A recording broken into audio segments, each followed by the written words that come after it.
Good day mga koys, Ivan Aska ng San Miguel Bermen papalitan na ni Bini Boatwright at Balti sa Converse naman pala. Ayon nga dito sa ating nakalap na balita. Pero kung bago ka pa lang sa aking munting YouTube channel ay humihingi po ako ng likes, share and subscribe bilang suporta. Maraming salamat. Disclaimer lang, ito ay isang post ng SMB official community sa kanilang AFB page patungkol nga dito sa bagong replacement import nitong San Miguel Bermen. Kung matatandaan nga natin ay tumindi ang panawagan ng mga fans ng SMB ng dalawang bisis nga matalo itong SMB, lalong lalo na nung natalo ito sa Northport Batang Pier, which is import list nga itong Northport Batang Pier.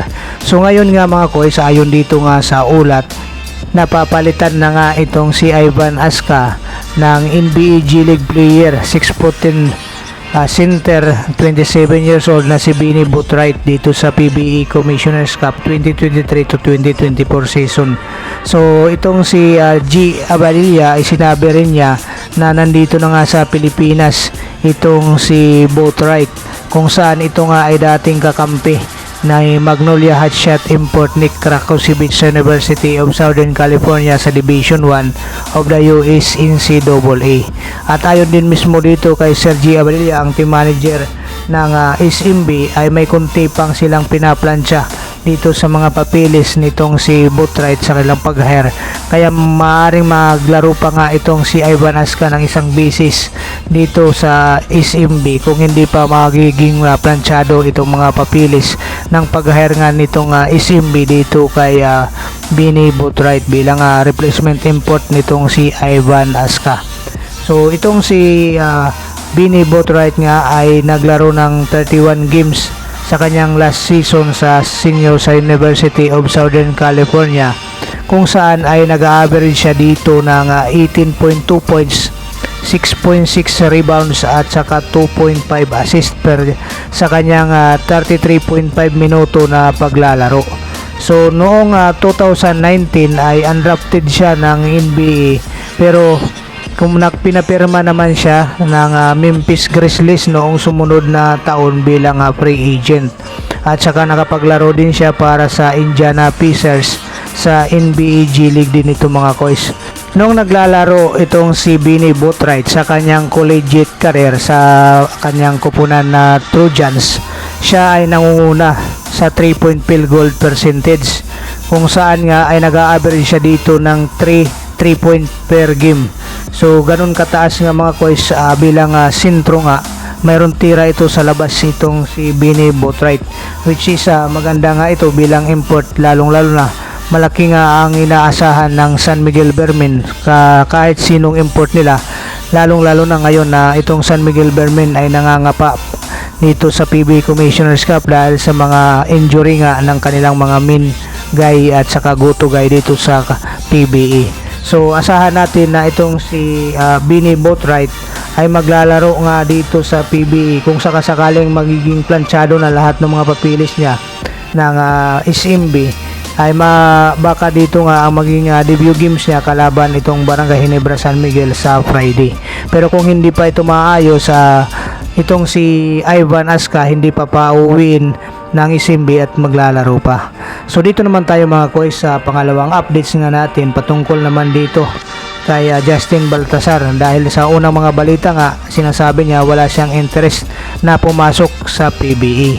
Pero dito nga mga koys ay binuking ni dating PBA player Jerry Esplana. Ito nga sinasabi nga na itong pinapatahimik lang mga koys, ayon nga dito, sabi nga dito ni Sir Jerry Esplana na pinapatahimik lang ni Justin Baltasar ang issue. At ito nga ayon nga dito, itong si Justin Baltasar ay aakyat eventually dito sa PBA. Yan, yun nga mismo ang sinasabi nitong si Sir Jerry Esplana. So itong MPBL MVP sa ngayon nga sinasabi niya mas maganda nga daw nga maglaro siya sa kupunan ng Pampanga dito sa MPBL dahil mayroon pride na pinaglalabanan nga daw. Pero ayon nga mismo dito sa mga bullwit ng mga koys na sinasabi na ito ay pinapatahimik lang itong balita na to, at talagang mayroon talagang plano na umakyat na sa PBE itong si Justin Baltasar. At ito nga mga koy, sa yung pangarin dyan sa sinasabi ni Sir Jerry Esplana, itong si Justin Baltasar ay mapupunta dito sa kanyang team ng kanyang tatay-tatayan na si Governor Delta Pineda.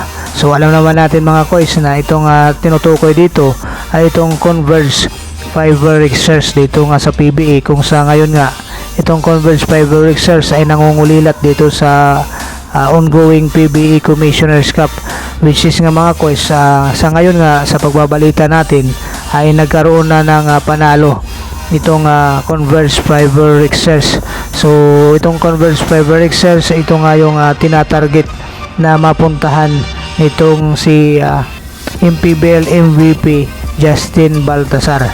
So sana nga itong si Justin Baltasar ay pumasok na sa PBA para ma-showcase naman nitong ang kanyang talent dito sa PBA, hindi lang sa MPBL.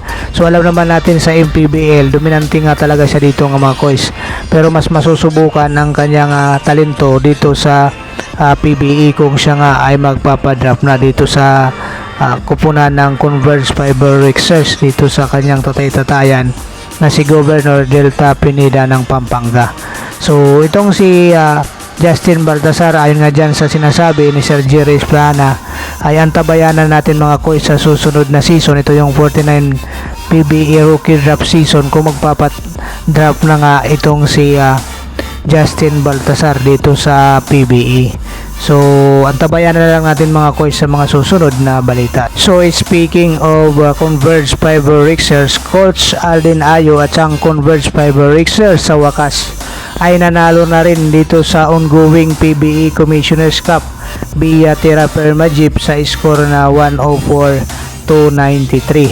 So dahil dito nga mga koys ay nakapagsalita na itong si Coach Alden Ayo patungkol dito sa tanking para sa susunod na season ng PBA Rookie Draft issue na ibinabato nga dito sa kupunan ng Converge Fiber Research at saka dito kay Coach Alden Ayo, na ayon nga sa mga netizens ay sinasadya nga magpatalo nitong Converge Fiber Research para makakuha ng mataas na draft dito sa PBA Rookie Draft 49 season.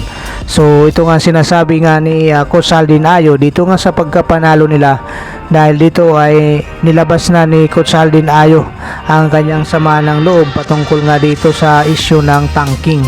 So ayon nga dito kay Coach Alden Ayo, itong sinasabi lang tanking ng Converge Fiber Research ay napaka unfair naman, dahil sabi pa nga ni Coach Alden Ayo, hindi nga ninyo alam ang aming mga pinaghihirapan, dahil sino ba naman ang may gusto na matalo nga o magpatalo dito sa PBA. So yun ang sinasabi ni Coach Alden Ayo. So ngayon nga mga koys, itong Terra Firma Jeep ay patuloy na nangangapa nga na hindi pa nananalo dito sa Converge Fiber Research, at muli tinalo na naman sila dito mga koys via sa overtime nga. So itong Converge Fiber Research ay pinangungunahan ni Jamel Wilson, kung saan umiscore ito ng 32 points. At nag-unbag naman itong rookie na si Winston ng 17 points. Samantala, ang natalong Terra Firma Jeep na bumagsak sa 2-5 win-loss record ay pinangunahan naman ni Wami Chungson na mayroong 28 points.